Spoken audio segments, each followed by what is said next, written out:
આજે કોંગ્રેસના દિગ્ગજ નેતા રાહુલ ગાંધી ગુજરાતની મુલાકાતે હતા. આણંદ ખાતે એક કાર્યક્રમમાં તેમણે હાજરી આપી હતી, જેમાં ગંભીરા બ્રિજના પીડિત રાહુલ ગાંધીથી મળવા પહોંચતા પોલીસે તેમને રોક્યા હોવાની વિગતો સામે આવી રહી છે. પીડિત જયંતિભાઈ રાઠોડને પોલીસે પ્રવેશ ન આપ્યો. રાહુલ ગાંધીને મળવા જતા પીડિત પરિવારને રોકવામાં આવ્યો. કોંગ્રેસ નેતાઓએ રજૂઆત કરી છતાં પોલીસે પીડિત પરિવારને મળવા ન દીધો. જયંતિભાઈનું પણ નિવેદન સામે આવ્યું છે, જેમાં તેમણે કહ્યું છે, ઘટનામાં મારો દીકરો અતુલનું મોત થયું છે. 6 લાખ રૂપિયાની સહાય જાહેર કરી હતી, હજુ 4 લાખ જ મળ્યા છે. પોલીસ દ્વારા બળજબરી કરી મળવા દેવામાં નથી આવ્યા. કોંગ્રેસના નેતાઓને પોલીસ વચ્ચે શાબ્દિક ઘર્ષણની સ્થિતિનું નિર્માણ પણ થયું છે અને સમગ્ર ઘટનાનો વિડીયો પણ સામે આવ્યો છે.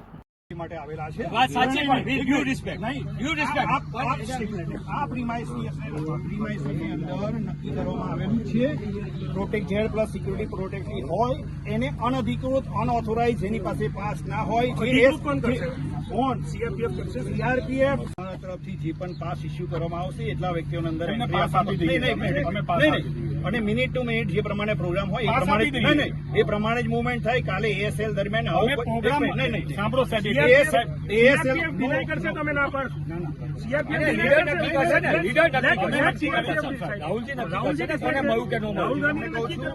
પ્રોટોકોલ છે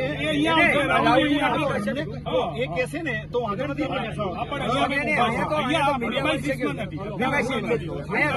પ્રોટેક્ટિવ હોય એમાં એએસએલમાં જે મિનિટ ટુ મિનિટ પ્રોગ્રામ નક્કી કરેલું હોય એ જ વ્યક્તિઓ મળી શકે.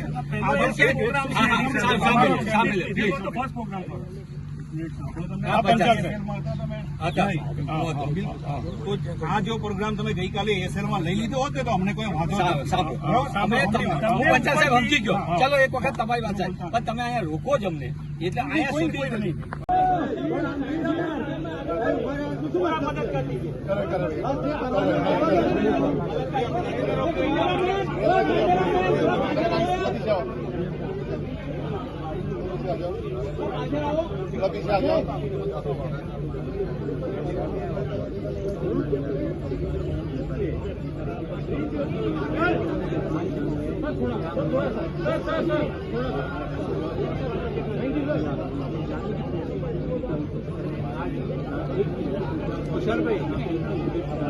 બૂટ નહીં પહેર્યા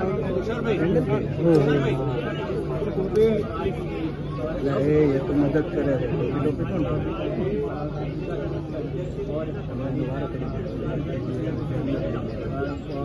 राहुल जी अगर बोलूँ तो देखने के लिए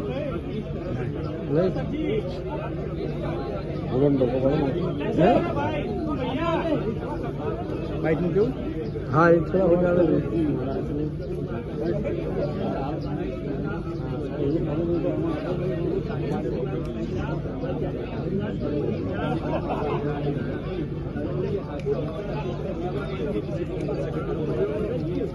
आरजी आरजी आरजी आरजी आरजी आरजी